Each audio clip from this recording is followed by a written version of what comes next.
दोस्तों हम कल के वीडियो में 70 नंबर तक के प्रश्नों को कवर करा था। आज के इस वीडियो में 71 नंबर से शुरू करेंगे। अब दोस्तों प्रश्न हमारा क्या है? प्रश्न का है कि एक ही पासे की दो स्थितियों को दर्शाई गई है। दिए गए पासे में अंक 5 के विपरीत कौन सा अंक होगा? ठीक है, यानी कि हम क्या करते हैं, जब भी किसी पासे में विपरीत अंक बताते हैं, यानी पासा एक से अधिक दिया हुआ रहता है। जैसे यहाँ पर हमारे पास दो पासे, अगर हम दो पासे में किसी अंक का विपरीत बताते हैं तो क्या करते हैं, उनमें कॉमन देखते हैं। लेकिन हमारे पास इन दोनों पासों में ऐसा कोई कॉमन अंक नहीं है।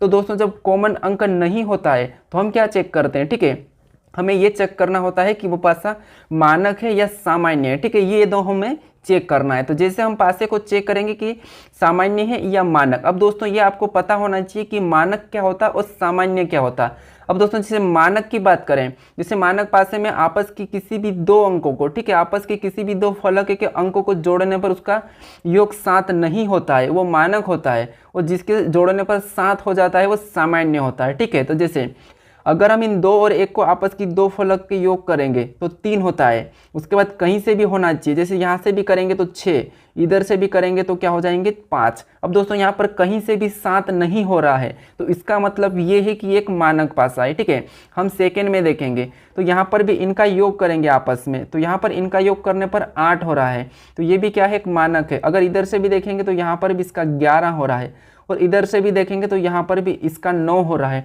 तो यहाँ पर कहीं से भी दो अंकों को जोड़ने पर इसका योग 7 नहीं हो रहा है। इसका मतलब ये है कि ये पासा क्या है, मानक है। अब दोस्तों मानक पासे हम विपरीत कैसे बताते हैं?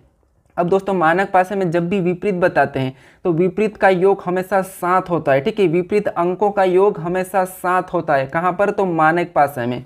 जब भी मानक पासा दिया हुआ रहता है तो उसमें विपरीत का योग हमेशा 7 होता है। अब दोस्तों जैसे आपको पता है ये हमारा एक 7 है, ठीक है, उसके नीचे और भी 7 है, उसके बाद यहाँ पर भी 7 है। ठीक है, ये मैंने क्या लिखा, 7 7। ये हमारा क्या है, 7, ये भी हमारा क्या है, 7, और ये भी हमारा 7।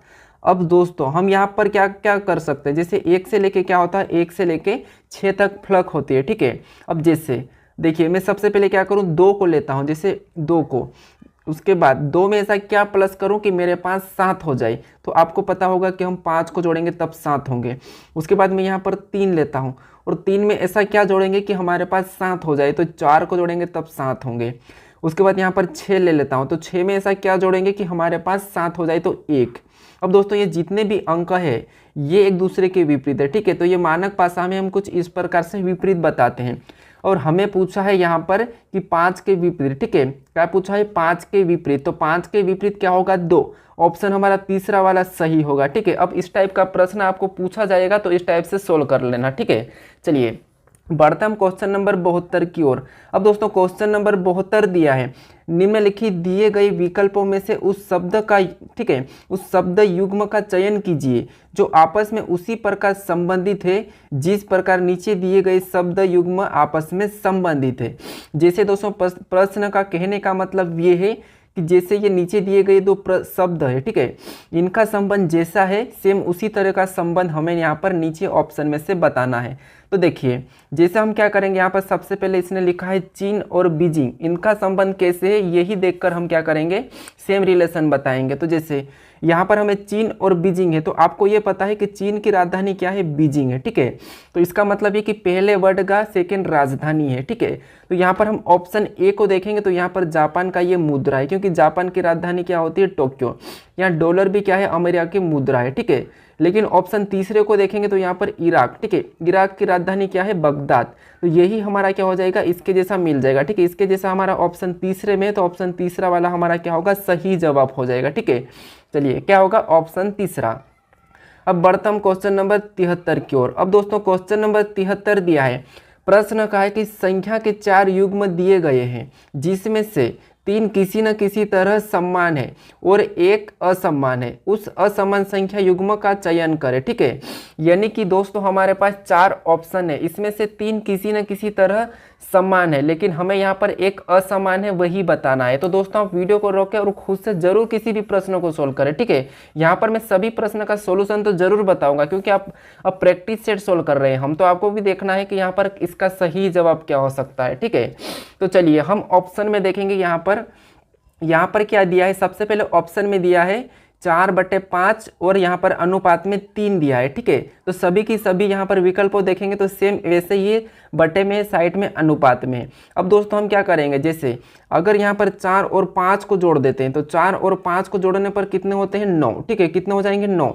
और ये जो 9 है, ये 9 क्या है, 3 का वर्ग है। ठीक है, अब सेम आगे वाला देखते हैं, जैसे यहाँ पर 16 और 20 को जोड़ेंगे तो कितने होते हैं, 36। अब दोस्तों ये 36 क्या है, तो 36 6 का वर्ग है।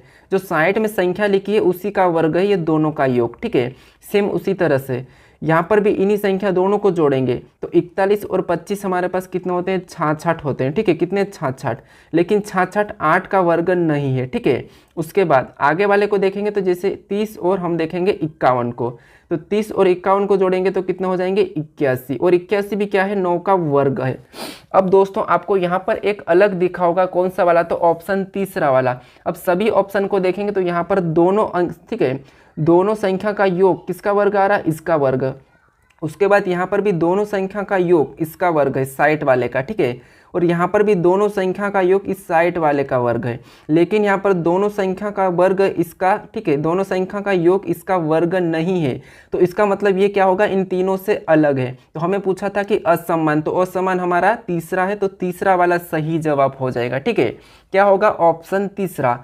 अब बढ़ता हम क्वेश्चन नंबर 74 की ओर। अब दोस्तों क्वेश्चन नंबर 74 दिया है कि दिए गए विकल्प में से वह संख्या चुने जो निम्नलिखित श्रृंखला में प्रश्नवाचक चिन्ह के स्थान पर आएगी। ठीक है, तो हमारे पास यहाँ पर श्रृंखला का प्रश्न है, तो हमें यहाँ पर बताना है कि इस प्रश्नवाचक चिन्ह के स्थान पर कौन सी संख्या आएगी। ठीक है, तो सबसे पहले हम पता करेंगे कि ये संख्या कैसे लिखे। ठीक है, तो देखिए या तो हम इसमें अंतर कर सकते हैं या फिर इन संख्या को देख सकते हैं कि संख्या कौन सी लिखी है।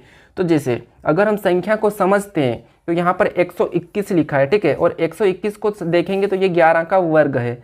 उसके बाद आगे की संख्या को देखेंगे तो 169 है, और 169 को देखेंगे तो ये क्या है, 13 का वर्ग है। उसके बाद 225 क्या है, 15 का वर्ग है। इसका मतलब देखिए जैसे हमारे पास ये जो संख्या है, ठीक है, 121 क्या है, 11 का वर्ग है। ये 169 क्या है, तो ये है 13 का वर्ग है। ठीक है, उसके बाद 225 तो ये है 15 का वर्ग। उसके बाद 289 तो ये क्या है, 17 का वर्ग है। अब दोस्तों यहाँ पर हम संख्या को ध्यान से देखेंगे तो यहाँ पर 1 प्लस यानी कि 2 प्लस हुआ। ठीक है, यहाँ पर 2 प्लस, आगे भी क्या हुआ, 2 प्लस, और आगे भी क्या हो जाएगा, 2 प्लस। यहाँ पर सभी में 2 प्लस 2 प्लस करके उसका वर्ग किया है, तो जैसे हम यहाँ पर भी 2 प्लस कर लेंगे। ठीक है, और जैसे 17 में 2 जोड़ेंगे तो 19, और 19 का हम क्या कर लेंगे, वर्ग कर लेंगे। अब दोस्तों 19 का वर्ग हमें पता होना चाहिए, अगर नहीं पता तो हम क्या कर लेंगे, 19 में 19 का गुणा कर लेंगे। तो देखिए 19 का वर्ग होता है 361। ठीक है, तो इस प्रश्नवाचक चिन्ह के स्थान पर क्या आएगा, 361 आएगा। यानी कि हमारा ऑप्शन कौन सा वाला सही होगा, तो ऑप्शन तीसरा वाला हमारा सही, सॉरी चौथा वाला। ठीक है, 361 हमारा ऑप्शन चौथा सही हो जाएगा। चलिए बढ़ता हूँ क्वेश्चन नंबर 75 की ओर। अब क्वेश्चन नंबर हमें 75 दिया है। प्रश्न का है कि एक, ठीक है, प्रश्न का है कि एक कोड भाषा में GOURD, ठीक है, यानी कि ग्रूट को, ठीक है, क्या कहा है यहाँ पर, IQSTF के रूप में लिखा जाता है, तो APHID को उस भाषा में कैसे लिखा जाएगा ये पूछा है। तो दोस्तों यहाँ पर ये प्रश्न कोडिंग डिकोडिंग का है। ठीक है, तो हमें क्या करना है, सबसे पहले इसने यहाँ पर GOURD को IQSTEF कैसे लिखा है। ठीक है, उसी तरह यहाँ पर APHID को हम बताएंगे। तो सबसे पहले आपको पता है कि हम एक एक लेटर को चेक करते हैं। जैसे यहाँ पर G को इसने I लिखा है, तो यहाँ पर G को I कैसे लिखा है, तो यहाँ पर +2 किया है। ठीक है, G के बाद GHI, एक लेटर को छोड़ा और लिखा। उसके बाद O के बाद लिखा है इसने Q, तो OPQ, यहाँ पर भी एक लेटर को छोड़ के लिखा है। उसके बाद यहाँ पर U के बाद इसने लिखा है S। अब दोस्तों इसने 2 को माइनस कर लिया, जैसे U के पहले आता है T, और T को छोड़ के इसने T से पहले वाले S को लिखा है। ठीक है, उसके बाद यहाँ पर R के बाद T लिखा है, तो RST। उसी तरह यहाँ पर भी D के बाद F लिखा है, तो DEF। ठीक है, यानी कि इसने एक बीच वाले लेटर को छोड़ के लिखा है। तो हम सेम वैसा ही करेंगे, जैसे A के बाद आगे जाएंगे तो B, और B को छोड़ देंगे तो क्या लिखेंगे, C। उसके बाद P के बाद आगे जाएंगे तो PQ, Q को छोड़ देंगे और क्या लिखेंगे, PQ को छोड़ेंगे तो R लिखेंगे। ठीक है, क्या लिखेंगे, R। उसके बाद हमारे पास क्या है यहाँ पर H। अब दोस्तों इसने एक बार माइनस किया था, ठीक है, एक बार माइनस किया था, तो H को हम माइनस कर लेंगे, तो H से पहले आता है G, और G से भी पहले क्या आता है, तो हम उसी को लिख लेंगे, जैसे क्या आता है, तो F आता है। ठीक है, तो हम F को लिख लेंगे। तो यहाँ पर एच का हम क्या करेंगे 2 माइनस कर लेंगे। उसके बाद हमारा क्या है आई है, ठीक है। तो आई में 2 प्लस करेंगे तो आई जे के, जे को छोड़ देंगे और के को लिखेंगे। उसके बाद डी है तो डी के बाद डी ई एफ, ई को छोड़ेंगे और यहाँ पर क्या लिखेंगे एफ। अब दोस्तों हमने क्या लिखा था सी आर एफ के ई, ठीक है, सी आर एफ के एफ। अब दोस्तों ये ऑप्शन में देखेंगे, चलिए ऑप्शन में देखेंगे हमारे पास क्या है सी आर एफ के एफ, हमारे पास ऑप्शन तीसरे में दिया है। तो ऑप्शन तीसरा वाला हमारा क्या हो जाएगा सही जवाब हो जाएगा, ठीक है। कौन सा होगा ऑप्शन तीसरा। चलिए दोस्तों इसमें सिर्फ सिंपल सा था, बस 2 + 2 प्लस करना था, सिर्फ इसी में क्या करना था माइनस करना था। यहाँ पर भी इसने यहाँ पर माइनस किया था तो हमने भी यहाँ पर एच का माइनस कर लिया, ठीक है। बाकी इसमें 2 + 2 + 2 प्लस हो रहा था। चलिए तो हमारा तीसरा सवाल जाइए। अब बढ़ता हम क्वेश्चन नंबर 76 पे। अब दोस्तों क्वेश्चन नंबर 76 दिया है, प्रश्न दिया है कि दिए गए पैटर्न का ध्यानपूर्वक अध्ययन करें, ठीक है। यानी कि प्रश्न का है कि दिए गए पैटर्न का ध्यानपूर्वक अध्ययन करें और उस संख्या का चयन करें जो प्रश्न चिन्ह के जगह आ सकती है, ठीक है। प्रश्न जगह की चिन्ह आ सकती है, यानी कि हमें यहाँ पर जैसे ये प्रश्नवाचक चिन्ह है तो इसको ध्यानपूर्वक क्या करना है इसका अध्ययन करना है। उसके बाद जो प्रश्नवाचक चिन्ह के स्थान पर कौन सी संख्या आ सकती है वही बताना है। तो सबसे पहले हम पता करते हैं कि जैसे जब भी हमें इस टाइप का प्रश्न देखने को मिलता है तो हम क्या करते हैं कुछ इस टाइप का सोल्व करते हैं। जैसे यहाँ पर अगर प्रश्नवाचक चिन्ह है तो हम या तो इस संख्या को पता करते हैं, ठीक है, और इन संख्या को, ठीक है, इन संख्या को पता कर सकते हैं। अब दोस्तों यहाँ पर छोटी संख्या है तो हम क्या कर सकते हैं बीच वाली को भी पता कर सकते हैं, या तो हम इनको कर सकते हैं या फिर इनको दोनों के ऐसा कुछ करो कि हमारे पास बीच की संख्या आ जाए, ठीक है। तो चलिए सबसे पहले हम पता करते हैं यहाँ पर किसने, यहाँ पर अगर 13 हमको लाना है, ठीक है, तो हम क्या कर सकते हैं 7 और 6 को जोड़ लेते हैं तो तब जाके हमारा कितना हो जाएगा 13। अगर सेम तरीके से हम 4 और 18 को भी जोड़ेंगे तभी भी हमारा क्या हो जाएगा 22 हो जाएगा। तो इसका मतलब ये है कि हमें क्या करना है यहाँ पर भी इससे दोनों को जोड़ लेना है। तो 15 और 7 को जोड़ेंगे तो कितने हो जाएंगे 22 हो जाएंगे। तो यहाँ पर इस प्रश्नवाचक चिन्ह के स्थान पर कौन सी आएगी 22 आएगा, ठीक है, क्योंकि जैसे हमने यहाँ पर भी आपस की दोनों संख्या को जोड़ा, ठीक है, तो 20 वाली संख्या को लिखा जोड़ने पर 13। उसके बाद यहाँ पर भी इन संख्या को जोड़ा 8 और, ठीक है, 4 और 18 को, तो यहाँ पर 22 आया। तो इसी तरीके से हमने यहाँ पर भी जोड़ लिया है, ठीक है। तो हमारा यहाँ पर क्या आया तो 22 आया, तो यहाँ पर पहला वाला सही होगा, ठीक है, यानी कि 15 7 22, यानी कि प्रश्नवाचक चिन्ह के स्थान पर हमारा 22 हो जाएगा, ठीक है। तो ऑप्शन पहला सही जवाब हो जाएगा। चलिए बढ़ता हम क्वेश्चन नंबर 77 की ओर। अब दोस्तों प्रश्न का है कि ठीक है, उस सही विकल्प का चयन करें जो निम्नलिखित शब्दों की तार्किक और अर्थपूर्ण क्रम में व्यवस्था को इंगित करती है, ठीक है, व्यवस्था को इंगित करता है। तो अब दोस्तों प्रश्न का कहने का मतलब ये है, सबसे पहले प्रश्न को समझो कि इसने कहा कि उस सही विकल्प का चयन करें जो निम्नलिखित शब्दों को तार्किक और अर्थपूर्ण क्रम में व्यवस्था करे को इंगित करता है। जैसे तार्किक यानी कि अर्थपूर्ण मतलब छोटे से बड़े की ओर। जैसे हम क्या करते हैं, मान लो किसी चीज़ की शुरुआत करते हैं तो कहाँ से करते हैं सबसे पहले, ठीक है, तो उस चीज़ का है। तो देखिए हम सबसे पहले इन शब्दों को समझेंगे। जैसे हमारे पास क्या है, सबसे पहले खाना है, फिर फल है, बीज है, तोड़ना है और पौधा है। तो इन चीज़ को समझेंगे कि इसमें से सबसे पहले क्या हो सकता है। तो जैसे हम क्या करते हैं, जब सबसे पहले अगर हमें इन शब्दों को ध्यान से देखेंगे तो सबसे पहले हम क्या करते हैं बीज, क्या लेंगे हम बीज को लेंगे, ठीक है। तो तीसरा हमारा क्या हो जाएगा सबसे पहले। अब दोस्तों बीज को लेने के बाद हम क्या करेंगे, यहाँ पर बीज के बाद हम क्या करेंगे बीज को लगा देंगे तो हमारा क्या बनेगा पौधा बनेगा। तो पौधा यानी कि उसके बाद हम 5वें को लेंगे, ठीक है, उसके बाद हम 5वें को लेंगे। अब दोस्तों पौधा बनने के बाद उस पौधे पे क्या लगेगा तो फल लगेगा, यानी कि उसके बाद हम दूसरे को लेंगे, ठीक है, फल लगा। उसके बाद फल लगने के बाद हम क्या कर सकते हैं उस फल को तोड़ सकते हैं, ठीक है, तो उसके बाद हम चौथे को लेंगे। उसके बाद अब फल तोड़ने के बाद हम क्या कर सकते हैं तो उस फल को हम खा सकते हैं, तो उसके बाद हम क्या करेंगे पहले को लेंगे। अब दोस्तों हमने सबसे पहले तो बीज को लिया, फिर बीज को हमने लगाया तो पौधा बना, और पौधा के बाद हम क्या करा वहाँ पर हमने फल तोड़ा, फल को तोड़ा, तोड़ने के बाद हम क्या करें उसको खा लिए। तो हमारा क्या बनेगा इस टाइप से क्रम बनेगा, ठीक है, ये क्या है एक अर्थपूर्ण है। अब दोस्तों यहाँ पर 35 24 1 को देखेंगे तो हमारे ऑप्शन में है 3 5 2 4 1, हमारा ऑप्शन क्या होगा पहला वाला सही होगा, ठीक है। तो चलिए इस टाइप का प्रश्न भी आसानी से आप सोल्व कर लोगे, ठीक है। चलिए बढ़ता हूँ क्वेश्चन नंबर 78 की ओर। अब दोस्तों क्वेश्चन नंबर 78 दिया है, उस वेन आरेख का चयन करें जो दिए गए वर्गों के बीच के संबंध को सर्वोत्तम ढंग से दर्शाता है। यानी दोस्तों हमको क्या करना है, यहाँ पर पिता पुरुष भाई 3 शब्द दिए हैं, तो इसी शब्दों से हमें क्या करना है, वेन डायग्राम बनाना है। अब दोस्तों आप इसमें जरूर कंफ्यूज हो सकते हो, ठीक है, मुझे लगता है वहां तक आप इसमें गलत कर सकते हो, ठीक है। तो आप ध्यान से इसे सोल्व करने की कोशिश करें। जैसे प्रश्न हमें कहा है कि पिता पुरुष और भाई इनका वेन डायग्राम बनाना है, तो क्या करेंगे, सबसे पहले इन शब्दों को समझेंगे। जैसे हमको दिया है सबसे पहले तो पिता दिया है, फिर पुरुष दिया है और भाई दिया है, यानी कि तीनों की तीनों शब्द क्या है, यहाँ पर सभी के सभी पुरुष के रिलेटेड है। जैसे हम क्या करेंगे, ये जो पिता है ये भी पुरुष होता है और भाई भी एक पुरुष ही होता है। जैसे मान लीजिए ये हमारा एक कौन हो गया, ये अपना हो गया पुरुष हो गया है, ठीक है, ये अपना एक कौन हो गया, ये एक पुरुष हो गया। उसके बाद अब दोस्तों क्या आपको पता है पुरुष के अंदर दोनों के दोनों आ जाएंगे, एक भाई भी आ जाएगा और पिता भी आ जाएगा, ठीक है। तो जैसे ये हमारा पुरुष के अंतर्गत ही कौन आता है, पिता आता है, ठीक है, कौन आता है, पिता। तो ये पिता का डायग्राम बनाना। उसके बाद अब दोस्तों पिता के साथ साथ आपको ये भी पता है कि सारे की सारे पिता, ठीक है, जो क्या होता है आपको देखिए, सारे की सारे पुरुष के अंदर पिता और भाई तो आएंगे, लेकिन कुछ पिता क्या होते हैं, भाई होते हैं, और कुछ भाई पिता होते हैं, ठीक है। तो इसका डायग्राम कुछ इस टाइप का बनेगा। अगर हम इसका डायग्राम अगर ऐसा बनाते, जैसे ये क्या होगा हमारा पुरुष और ये हमारा पिता और ये हमारा भाई, तो ये नहीं हो सकता है, ठीक है। क्या होगा, इसका डायग्राम कुछ ऐसा बनेगा, यानी कि कुछ पुरुष, ठीक है, यानी कि कुछ पिता भाई होंगे या कुछ भाई पिता होंगे, तो इसका डायग्राम कुछ इस प्रकार का बनेगा, ठीक है। तो ये हमारा किसका था, भाई का था। तो ये वाला हमारा डायग्राम देखेंगे ऑप्शन में, तो ऑप्शन हमारे दूसरे में दिया है। अगर आपने ऑप्शन पहला लगाया है तो ये गलत है, ठीक है। क्या होगा, ये गलत हो जाएगा, ऑप्शन इसरा सही होगा, दूसरा होगा, ठीक है। चलिए बढ़ता हम क्वेश्चन नंबर यहाँ 79 की ओर। अब दोस्तों क्वेश्चन नंबर हमारा दिया है, प्रश्न का है कि इस चित्र में कितने वर्ग है, ठीक है, यानी कि हमारे पास ये चित्र है, तो हमारे पास इस चित्र में कितने वर्ग है यही बताना है। अब दोस्तों वर्ग मतलब ये वाला, यानी कि ये वाली आकृति टोटल हमारी इसमें कितनी है वही बताना है।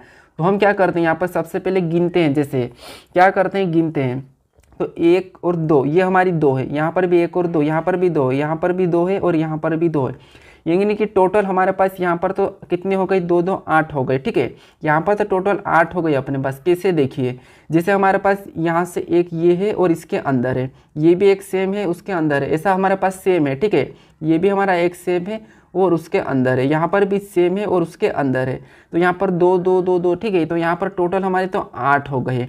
उसके बाद हमारे पास क्या बचा है, तो एक ये वाला बचा है। अगर हम ये जैसे हमारे पास इसको अलग करेंगे तो हमारे पास ये वाला बचा है, ठीक है। कौन सा वाला, अगर हम इसे गिनते हैं, जैसे 1, उसके बाद 2, उसके बाद है 3, उसके बाद है 4, ये हमने 4 गिना। 4 के बाद एक और हमारा इसके अंदर दिख रहा है, कौन सा वाला है, सबसे बड़ा वाला, ये हमारा कौन सा हो जाएगा, 5वां हो जाएगा, ठीक है।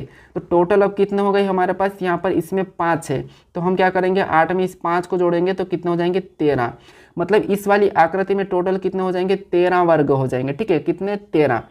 और 13 को ऑप्शन में देखेंगे तो ऑप्शन हमारे दूसरे में दिया है, तो दूसरा वाला सही होगा, ठीक है। यानी कि इस आकृति में हमारे पास 13 वर्ग है। चलिए बढ़ते हम क्वेश्चन नंबर 80 की ओर। अब दोस्तों क्वेश्चन नंबर 80 दिया है, प्रश्न का है कि नीचे दी गई आकृति में कितने त्रिभुज है। अभी जस्ट हमने जिस प्रश्न को सोल्व किया था वो प्रश्न हमारा वर्ग वाला था, ठीक है। यानी कि आकृति में आपको 3 प्रकार का पूछ सकता है, जैसे वर्ग का पूछ सकता है, त्रिभुज का पूछ सकता है या फिर आयत का, ठीक है। तो हमारे पास ये अब त्रिभुज का है, तो हमें इसमें त्रिभुज काउंट करना है। तो जैसे दोस्तों आपको ये पता होगा कि हम जब भी इस टाइप की आकृति देखते हैं तो हमें इसका एरो गिन के ने क्या करते हैं, उन्हें जोड़ देते हैं। जैसे यहाँ पर हमारे पास इनको गिनेंगे तो 1, फिर है 2, उसके बाद है 3, उसके बाद है यहाँ पर 4। अगर हम सेम तरीके से आगे भी करते हैं, जैसे इन सभी को जोड़ेंगे तो कितने हो जाएंगे, 1 और 2 3, 3 और 3 6, 6 और 10, सभी को जोड़ने पर हमारे कितने हुए, 10 होंगे। तो आपको पता है यहाँ पर अगर इसमें 10 है तो आगे भी अपन ऊपर भी यही कर सकते हैं। जैसे यहाँ पर 1, फिर है 2, फिर है 3, फिर है 4, और इन सभी को जोड़ेंगे तो यहाँ पर कितने हो गए, 10। अब दोस्तों यहाँ से क्यों लिया है मैं, जैसे ये यहाँ से इतना, ये यहाँ से बन रहा है, उसके बाद मैंने जो नीचे वाले से गिना है तो नीचे वाला कहाँ से बना है, तो ये यहाँ से बना है। उसके बाद एक और हमारे पास बचा है, ठीक है, एक और बचा है, जैसे यहाँ पर भी कितने हो जाएंगे, ये 1 है, फिर 2 है, फिर है 3 है और फिर 4 है। तो इन सभी को जोड़ेंगे तो यहाँ पर कितने हो जाएंगे, यहाँ पर भी 10 हो जाएंगे। तो एक हमारा यहाँ से दिख रहा था, ठीक है। अब 10 10 10 को प्लस कर लेंगे तो हमारे पास टोटल कितने हो जाएंगे, 30 हो जाएंगे। यानी कि इस आकृति में हमारे पास कितने त्रिभुज है, तो इस आकृति में हमारे पास 30 त्रिभुज है, ठीक है। तो 30 हमारा ऑप्शन पहला वाला सही हो जाएगा, ठीक है। कौन सा होगा, ऑप्शन पहला, यानी कि इस आकृति में हमारे पास 30 त्रिभुज है, ठीक है। चलिए बढ़ते हम क्वेश्चन नंबर 81 की ओर। अब दोस्तों प्रश्न का है कि जब दर्पण को दर्शाए, ठीक है, जब दर्पण को दर्शाए गए तरीके से एमएन रेखा पर रखा जाए तो दिए गए संयोग, ठीक है, दिए गए संयोजन की सही दर्पण छवि का चयन कीजिए। यानी दोस्तों हमें यहाँ पर बताना है कि जब दर्पण को हम दर्शाए गए तरीके से एमएन रेखा पर रखा जाता है तो दिए गए संयोजन की सही दर्पण छवि का चयन करें। जैसे हमारे पास यहाँ पर क्या दिया है, एक यहाँ पर एमएन रेखा में दर्पण है, तो ये जो हमारे ये जितने भी लेटर है इनकी छाया इस तरफ कैसी बनेगी यही पूछा है। तो हमें क्या करना है, इसकी छाया को बनाना है। अगर दोस्तों हम इसको यहाँ पर पलटा के इस टाइप रखें, इस तरफ रखेंगे, ठीक है, कहाँ पर, इस तरफ रखेंगे, तो इसकी छाया कैसी बनेगी, जैसे इसकी छाया बनेगी, जैसे सबसे पहले तो इस P का बनेंगे, तो ये जो हमारे पास Q है ये इधर आके क्या बन जाएगा, P बन जाएगा, ठीक है, क्या बन जाएगा, P। अब दोस्तों हमको अगर ज़्यादा समय यहाँ पर बर्बाद नहीं करना है तो क्या करना है, सिर्फ एक को चेक कर लेना है, उसके बाद यहाँ पर ऑप्शन में देख लेना है। अगर ऑप्शन में सेम है तो फिर और चेक करना है।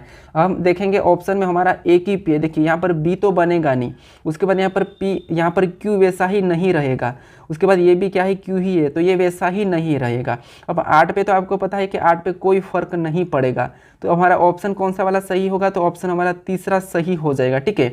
लेकिन हम चेक कर लेते हैं, जैसे अब 6 की बात करते हैं तो 6 कैसा बनेगा, तो 6 हमारा कुछ इस टाइप का बनेगा। फिर हम 2 की बात करते हैं तो 2 हमारा कैसा बनेगा, तो 2 हमारा ऐसा हो जाएगा।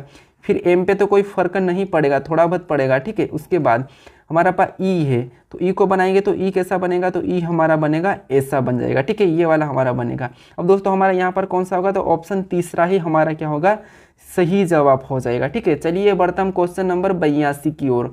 अब दोस्तों क्वेश्चन नंबर 82 दिया है, प्रश्न कहा है कि एक ही कागज को, ठीक है, यानी कि एक कागज को निम्नांकित आकृतियों के अनुसार मोड़ा और काटा जाता है, खोले जाने पर यह कैसा दिखाई देगा।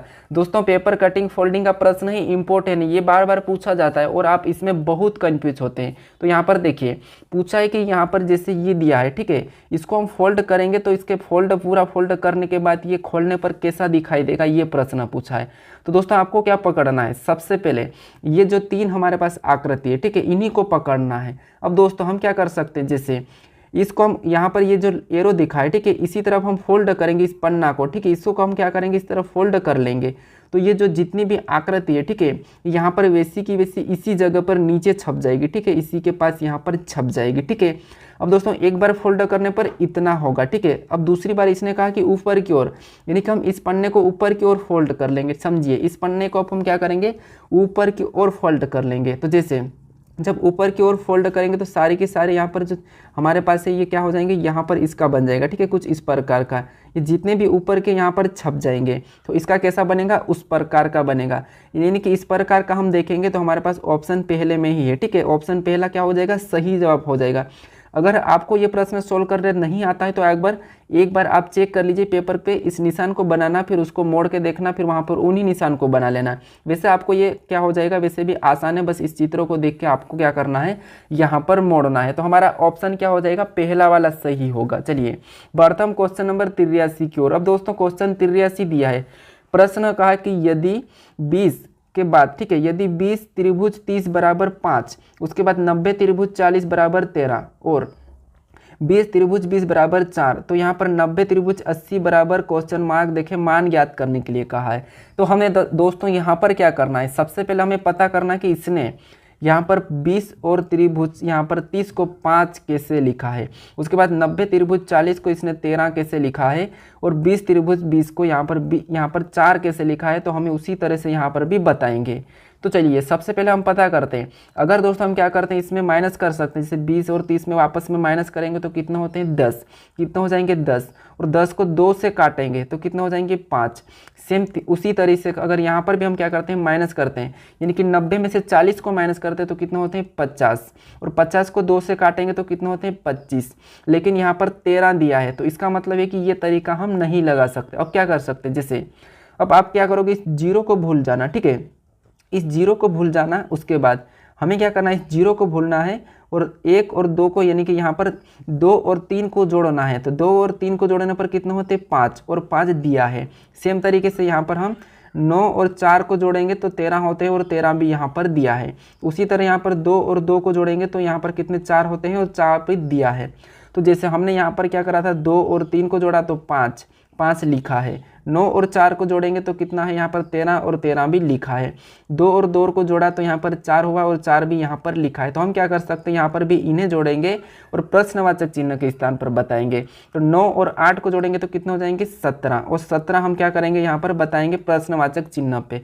अब दोस्तों सही जवाब हमारा क्या हो जाएगा 17, यानी कि ऑप्शन चौथा वाला क्या होगा सही होगा। ठीक है, तो हमें क्या करना है, तीनों शब्दों को एक ही तरीके से सोल्व करना है। तो हमने सभी को एक ही तरीके से बताया। ठीक है, तो ऑप्शन चौथा हमारा सही हो जाएगा। चलिए अब हमारा प्रश्न यहाँ पर 84 है। ठीक है, अब प्रश्न का है कि उस विकल्प का चयन करें। ठीक है, प्रश्न का है कि उस विकल्प का चयन करें जो तीसरे पद से उसी प्रकार संबंधित है जिस प्रकार दूसरा पद पहले पद से संबंधित है। तो हमें क्या करना है, यहाँ पर जैसे यहाँ पर इनका संबंध कैसा है वही यहाँ पर बताना है। तो सबसे पहले पता करना है कि इनका संबंध कैसा है। देखिए संख्या क्या लिखी है 7/50, आगे वाली संख्या लिखी है 9/82 और तीसरी संख्या लिखी है 13/170। अगर इन संख्या को आप अगर ध्यान से देखोगे तो आपका इसका सॉल्यूशन आपको आसानी से दिखेगा। ठीक है, कैसे, अगर हम क्या कर सकते हैं, जैसे 7 का वर्ग करेंगे तो 7 का वर्ग होता है 49 और वहाँ पर क्या करा है 50 लिखा है नीचे, तो एक क्या करा है इसने प्लस कर दिया है। ठीक है, सेम तरीके से यहाँ पर भी 9 का वर्ग होता है 81 में एक जोड़ दिया है। ठीक है, तो कितना हो गया 82। यहाँ पर भी क्या है 13 का वर्ग 169 और 169 में इसने क्या करा एक को प्लस करके यहाँ पर 170 लिखा और यहाँ पर 82 और यहाँ पर 50। अब दोस्तों हमें ऐसा ऑप्शन में देखना है जहाँ पर ऊपर वाली संख्या का तो वर्ग करना है। ठीक है, ऊपर वाली संख्या का तो वर्ग करना है और उसी वर्ग में एक जोड़ के नीचे लिखना है। ठीक है, तो जैसे हम ऑप्शन पहले वाले को देखेंगे तो इसका वर्ग करते हैं तो 225 होता है 15 का वर्ग और नीचे 225 ही लिखा, तो ये तो नहीं होगा। अब ये तो हो ही नहीं सकता क्योंकि ये तो बटे में है ही नहीं। उसके बाद अब दोस्तों यहाँ पर 15 का वर्ग, ठीक है 15 का वर्ग यहाँ पर तीसरे में करेंगे तो 15 का वर्ग कितना होता है 225 और हमें एक जोड़ना है, लेकिन यहाँ पर 224 लिखा है, लेकिन कि यहाँ पर तो इसने माइनस किया है तो हम इसे भी नहीं, यानी कि ये भी नहीं हो सकता। हम ऑप्शन चौथे को देखेंगे तो यहाँ पर 15 का वर्ग करेंगे, 15 का वर्ग 225 + 1 करेंगे तो 226 और 226 यहाँ पर दिया है, तो ऑप्शन हमारा कौन सा वाला हो जाएगा, ऑप्शन चौथा वाला यहाँ पर आएगा। ठीक है, कौन सा आएगा, ऑप्शन चौथा। तो हमारा ऑप्शन चौथा सही हो जाएगा। चलिए बढ़ता हम क्वेश्चन नंबर यहाँ पर 85 की ओर। अब दोस्तों क्वेश्चन नंबर 85 दिया है, प्रश्न का है कि दिए गए प्रश्न में निम्नलिखित विकल्पों में से वह शब्दों को चुनिए जो दिए गए शब्द के अक्षरों का प्रयोग करके बनाया जा सकता है। ठीक है, यानी कि हमारे पास यहाँ पर एक शब्द दिया है। ठीक है, ये अक्षरों का शब्द दिया है, तो इन शब्दों से हमें वह शब्द चुनना है जिनसे इनका यानी कि इनका प्रयोग करके हम बना सकते हैं। जैसे आपको पता है मैं क्या दिया हूँ यहाँ पर, आपको दिया हूँ, जैसे मैं आपको उदाहरण देता हूँ। जैसे मैंने 0 यहाँ पर 5 फिर 2 और 0 दिया है, आपको क्या करना है, इसका प्रयोग करके आपको बनाना है। जैसे आप इसका प्रयोग करके आप क्या बना सकते हैं, यहाँ पर आपको 20 भी बना सकते हो, इसका प्रयोग कर सकते हो। ठीक है, 20 बना सकते हो वैसे, और इसका प्रयोग करके आप क्या बना सकते हो, यहाँ पर 05 भी इसका प्रयोग करके बना सकते हो। ठीक है, तो ऐसा ही है। तो जैसे क्या करेंगे हम यहाँ पर इसका प्रयोग करके बना सकते हैं। तो जैसे अगर C देखेंगे तो C यहाँ पर बन रहा है, उसके बाद यहाँ पर A भी बन रहा है। ठीक है, P भी बन रहा है, यहाँ पर I नहीं है। ठीक है, यहाँ पर I नहीं है, लेकिन इसने क्या दे दिया, यहाँ पर अगर ध्यान से देखेंगे तो इतने इन लेटर में हमारे पास यहाँ पर B नहीं है, तो हम इसे तो नहीं बना सकते हैं। ठीक है, क्योंकि यहाँ पर जो होना है वहाँ पर यहाँ भी होना है। अब यहाँ पर LUP, ठीक है, फिर I है, उसके बाद क्या है N है। अब दोस्तों इसमें यहाँ पर कहीं भी आपको N नहीं दिखा है, तो N भी यहाँ पर हम नहीं बना सकते, ऑप्शन इसको भी नहीं बना सकते हैं। ठीक है, हमें बनाने के लिए सारे के सारे लेटर इसमें होना चाहिए। ठीक है, सही तरीके से। अब ऑप्शन तीसरे को देखें तो P है, I भी है, उसके बाद T, उसके बाद डबल टी भी है, उसके बाद Y। अब दोस्तों यहाँ पर कहीं भी Y नहीं है। ठीक है, इन शब्दों में कहीं भी Y नहीं है, तो इसे भी हम क्या करेंगे, नहीं बना सकते हैं। अब देखेंगे यहाँ पर T है, उसके बाद A भी है, उसके बाद L भी है और E भी है, तो हम इसे बना सकते हैं। ठीक है, इसका प्रयोग करके हम ऑप्शन चौथे को बना सकते हैं, तो ऑप्शन चौथा वाला हमारा क्या होगा, सही जवाब हो जाएगा। ठीक है, चलिए बढ़ता हम क्वेश्चन नंबर 86 की ओर। अब दोस्तों क्वेश्चन नंबर 86 दिया है, प्रश्न का है कि यदि किसी सांकेतिक भाषा में बैंक को 7 लिखा है तो यहाँ पर AAD को क्या लिखा जाएगा, ठीक है। यानी कि यहाँ पर किसी सांकेतिक भाषा में बैंकों को यदि शांत लिखा है तो AAD को क्या लिखा जाएगा, ये प्रश्न पूछा है। अब दोस्तों ये कोडिंग डिकोडिंग का है, ठीक है। तो दोस्तों इस प्रश्न का मुझे सही जवाब बताना कि इसका सही जवाब क्या है, ये मुझे ज़रूर कमेंट करके बताना है कि इसका सही जवाब क्या है। हम इसको कल के वीडियो में देखेंगे कि इसका सही जवाब क्या होगा। तो आपको अगर आता हो तो मुझे कमेंट करके ज़रूर बताइए। ये आज का आपके लिए होमवर्क है, ठीक है।